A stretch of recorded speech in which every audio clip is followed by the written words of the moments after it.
You save up and book your dream holiday, counting down the days until you jump on that plane and leave your worries behind, only to find yourself out of pocket and grounded. It's an uncertain time for travellers, with 2 airlines going bust in the last 10 days. Pictured for the first time since his airline went bust, embattled Bonza CEO Tim Jordan going to ground just like his planes. Tim, we'd like to speak to you about Bonza.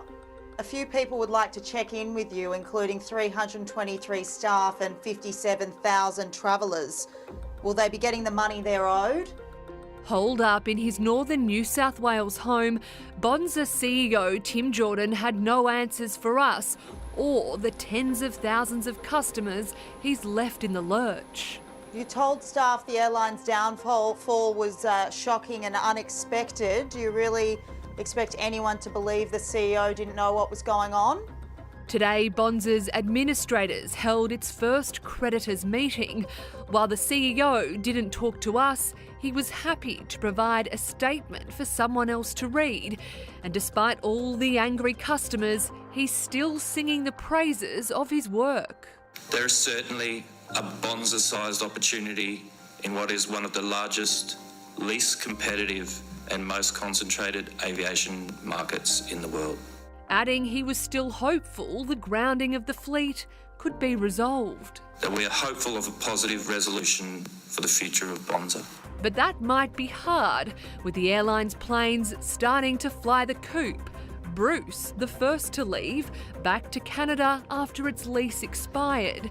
Shazza, Bazza and Sheila expected to follow suit any day after the lessor terminated the lease. These notices required the company to immediately cease to operate the aircraft and keep the aircraft grounded and safely secured. Administrators detailed the airline owes more than $100 million to customers and companies. That includes more than $5 million owed to its 323 staff. These are purely based on the records of the company. The administrators are continuing to investigate these and also verifying the accuracy of them as well. Adding no refund requests are being processed or will be paid at the moment. Staff aren't being paid, Tim, are you? And today, more turbulence for the industry. Air Vanuatu grounding its fleet and flights from Sydney and Brisbane. The government-run airline calling in liquidators. We've taken control of the business today, and we're focused on resuming normal trading operations as soon as possible. Morgan Kelly from EY citing shortages of staff in the global aviation industry, rising costs and bad weather for the collapse. But he's hopeful a deal can be made. So that might involve some kind of sale process. It may involve some kind of partnership arrangement with another airline. Yeah, I'm honestly an emotional wreck. I haven't stopped crying. I'm so upset. We're trying anything we can and we're just so desperate. It's grounded half of Shane and Emma's wedding guests. The couple got engaged 2 years ago, planning their dream wedding in Vanuatu, where they've holidayed for years. But now the best man and maid of honour don't have flights for the wedding next weekend. We've got 19 of our wedding guests that have been affected by this.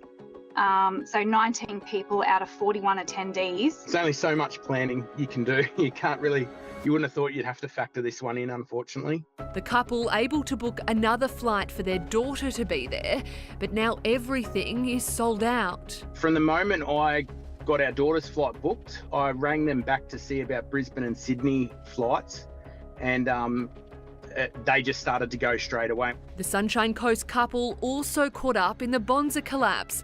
All up, it's cost them a small fortune. We'll be about 7,000 out of pocket at least, of a quick estimate. You know, we hope that maybe Virgin or Qantas or even Air Fiji, they're 3 reputable lines that fly between that pathway that possibly could aid and assist.